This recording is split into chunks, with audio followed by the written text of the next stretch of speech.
Nos encontramos en Atlanta en 1886, donde un farmacéutico veterano de la guerra civil llamado John Steed Pemberton, marcado por cicatrices de guerra y una adicción a la morfina, intentaba encontrar alivio para su dolor. Lo que nunca imaginó es que ese intento desesperado de curar sus heridas daría lugar a Coca-Cola, una bebida que empezaría como un tónico medicinal y terminaría por conquistar el mundo. Pero, ¿cómo fue posible que un hombre roto por la guerra y la adicción creara el imperio que hoy en día es Coca-Cola? ¿Y qué papel juega esta empresa en la influencia global de los Estados Unidos? Incluso se dice que mandaron sicarios a desvivir trabajadores latinoamericanos en el año 2001. Trataremos de responder a todas estas preguntas a continuación. Esta es la historia de Coca-Cola, la bebida más famosa del mundo. Pero recuerda, te digan lo que te digan, no es una simple bebida.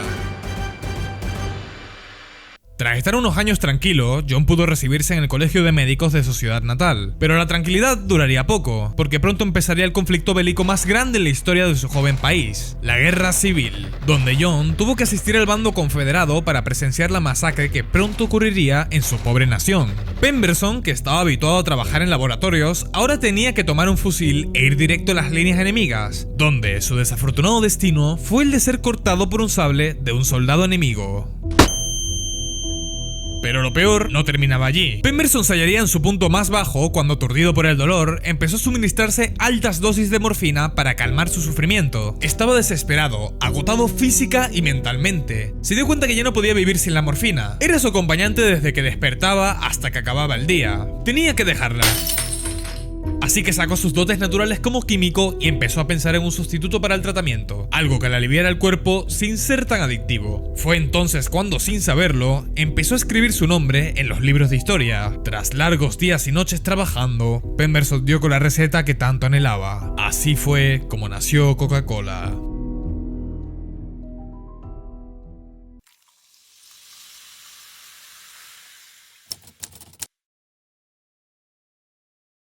Si te dijera que el origen de Coca-Cola viene de una bebida francesa con ingredientes peruanos, ¿me creerías? Probablemente no te has puesto a pensar, pero ¿cómo un farmacéutico estadounidense entró en contacto con la hoja de coca? Una planta que para ese momento solo crecía en los Andes, en Sudamérica. La respuesta es el Vini Marini, que es aceptado globalmente como el antecedente directo de la Coca-Cola, y fue en lo que se inspiró John para llevar a cabo su propia versión. El Vini Marini ya contenía hoja de coca y vino tinto, y se comercializaba en Europa como una bebida ideal para todo tipo de dolores físicos y problemas emocionales.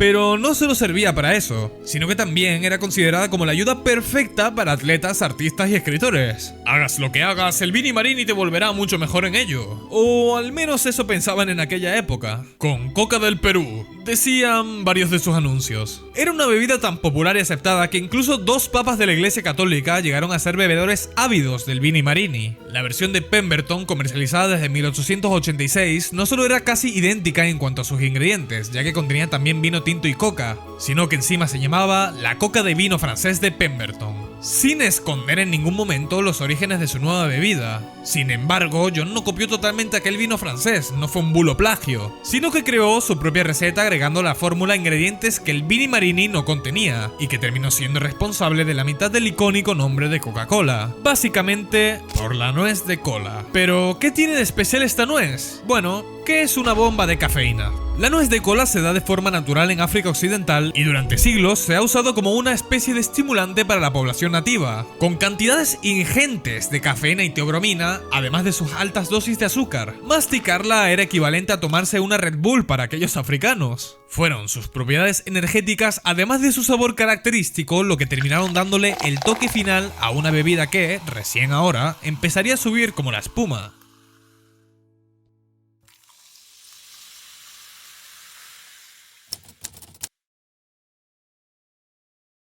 ¿Cuánto pagarías para tener la receta secreta de Coca-Cola? No solo una descripción detallada de todos sus ingredientes, sino también las cantidades exactas que se deben usar para fabricarla desde cero. Tomando en cuenta que con dicha fórmula también comprarías el derecho a producirla y venderla, ¿qué te parecen 300 billones de dólares?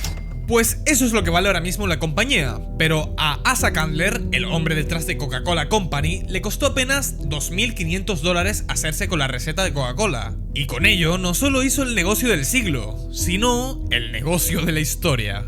Asa Candler, fundador de Coca-Cola Company, nació en el lado rural de Atlanta, Georgia, en 1851. En la adolescencia, Candler se mudó a la ciudad donde conseguiría trabajo en la clínica farmacéutica del Dr. John Pemberton. y tras convencerse del inmenso potencial que tenía la bebida del viejo doctor, la compró por una cantidad de dinero que para entonces era importante, pero que sin lugar a dudas terminó siendo muy poca si tomamos en cuenta que básicamente estaba adquiriendo los derechos de una fértil gallina de oro. Pero realmente Candler no se aprovechó de un precio bajo y se hizo rico, nada más lejos de la realidad.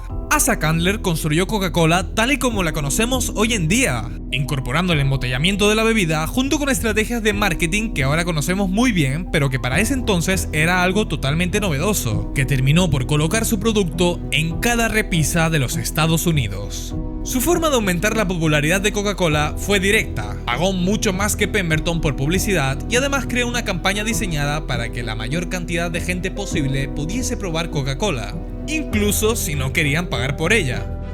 Esto que ven en pantalla es un cupón de Coca-Cola de la época de Asa Candler, y tenerlo aseguraba que, al llegar al bar o al café de tu barrio, tendrías un vaso de Coca-Cola totalmente gratis. Candler recurrió a esta brillante estrategia de marketing. Se dio cuenta que las fuentes de soda y los locales comerciales como cafeterías eran lugares de reunión social para jóvenes y adultos, que buscaban algo de beber para acompañar a sus conversaciones y pasar el rato. Era una forma de hacer que el producto fuera por los clientes y no el cliente a por los productos, ya que antes de distribuirla a estos comercios, Coca-Cola se vendía en carros móviles que te servían allí mismo tu vaso. Pero la cosa no quedó allí, porque un día, dos abogados llamados Joseph Whitehead y Benjamin Thomas llegaron al despacho de Asa y le propusieron una idea que cambiaría la forma de obtener y consumir Coca-Cola para siempre. Candler no estaba seguro al principio, pero terminó siendo convencido por ambos hombres. La idea era colocar la Coca-Cola en una botella que la gente pudiese llevarse a casa. Algo que ahora vemos como normal, fue una exquisita estela que dejó la historia de Coca-Cola. La bebida ya no estaría en algún que otro estado como con Pemberton, ni tampoco en cada fuente de soda del país como había seguido con Candler, sino que estaría también en la casa de los estadounidenses. En este punto de la historia, tachar de genio y visionario a Candler sería quedarse muy corto.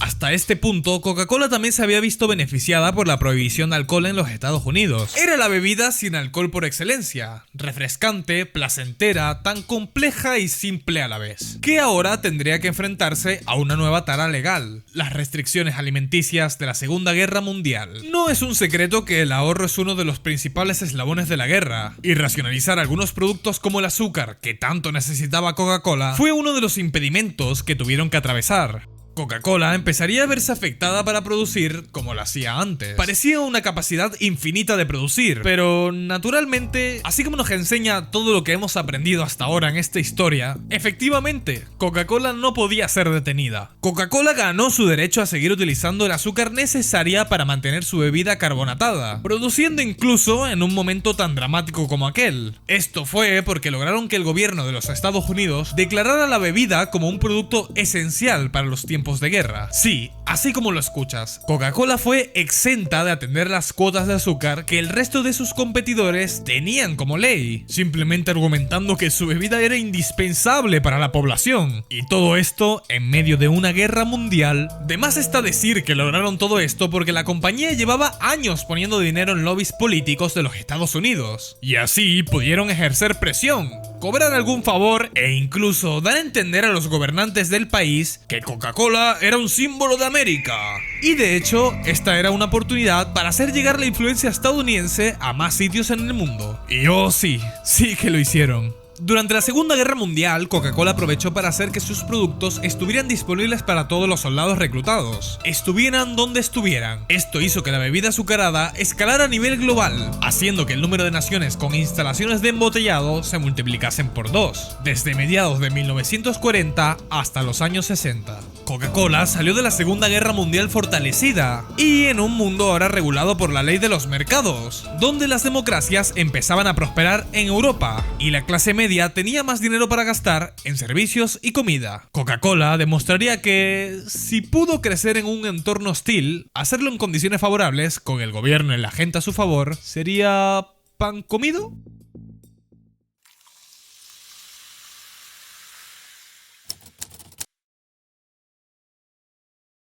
Esto que ves aquí es la caída en acciones más grande a la que la compañía se tuvo que enfrentar, y tras toda una vida innovando, esta fue la primera vez que Coca-Cola se daría cuenta, por las malas, que a veces cuando algo funciona, no es buena idea intentar cambiarlo. Les contaré al respecto, pero antes necesito ponerlos en contexto. Coca-Cola avanzó a pasos agigantados por las décadas siguientes a la Segunda Guerra Mundial. Eventualmente empezó a vender una bebida transparente que terminaría por valer 5 billones de dólares. El Sprite, que llegó a las repisas y televisores de todo el planeta en 1961 y se convirtió rápidamente en la tercera bebida más popular a nivel mundial. Las cosas no podían ir mejor. En los años 80, la moda fitness fue la que guió las estrategias de venta y producción de la industria alimenticia, y con ella Coca-Cola aprovechó el momento para lanzar su versión light, baja en calorías. Así que salió al mercado en 1982. Y fue un rotundo éxito. Cada paso de Coca-Cola parecía ser prodigio desde su inicio. Cada nuevo refresco, formato, empaquete o estrategia de marketing funcionara siempre a la perfección. Nada podía salir mal. Y fue esta sensación de omnipotencia la que hizo que en 1985 nadie en la compañía titubease al anunciar por primera vez que habría un cambio en la fórmula de la bebida más famosa del mundo. This is the new Coca-Cola, already taste tested in Memphis, Tennessee. The new formula is also a secret, but it's essentially the same as the extremely popular Diet Coke, but sweetened with corn syrup. I believe it'll do for brand Coca-Cola what Diet Coca-Cola did for the diet market. En 1985, Coca-Cola decidió reformular su receta original y lanzó al mercado la New Coke, un intento de modernizar el sabor de su icónica bebida. La receta permanecía siendo prácticamente la misma. La mayor diferencia sería la adición de jarabe de maíz como endulzante. Sin embargo, lo que la compañía esperaba que fuese un éxito, resultó ser un fracaso rotundo. El público reaccionó de manera extremadamente negativa. Muchos consumidores sentían una fuerte conexión emocional con la fórmula original de Coca-Cola. Básicamente, la nueva versión fue percibida como un intento de alterar un símbolo cultural, lo que generó una oleada de críticas, protestas e incluso llamadas a la compañía para exigir el regreso del producto original. La respuesta fue tan adversa que en solo 80 días Coca-Cola se vio obligada a revertir la decisión, reintroduciendo la fórmula original bajo el nombre de Coca-Cola Classic. Tras todo el ruido que hicieron, los millones que gastaron en producir y promover la bebida, Coca-Cola tuvo que recular ante el veredicto firme de la opinión pública. Este episodio es considerado uno de los mayores fracasos comerciales de la historia, pero también un claro ejemplo de cómo las marcas subestiman la lealtad y el apego emocional de sus consumidores. A pesar del fracaso inicial, la controversia en torno a New Coke finalmente benefició a la compañía, ya que las ventas de fórmula clásica se dispararon después de su regreso.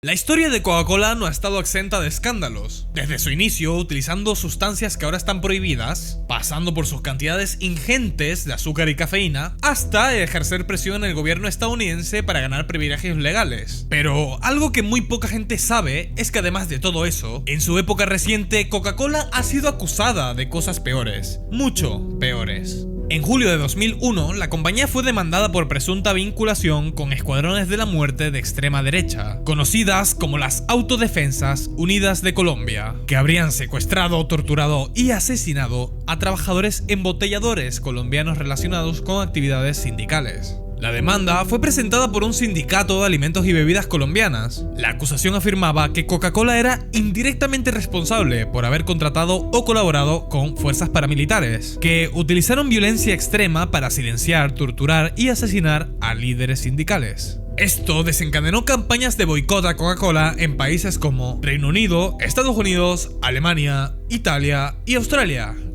Javier Correa, el presidente sindicalista que presentó la demanda, declaró que el objetivo de la campaña era presionar a Coca-Cola para aliviar el dolor y sufrimiento que habían padecido los sindicalistas. Sin embargo, la empresa negó a través de sus altavoces cualquier vinculación con acciones en contra de los derechos humanos. La demanda, naturalmente, no llegó a ningún lado, y realmente no hay forma sencilla de saber hasta qué punto la compañía estuvo detrás de alguna de estas atrocidades.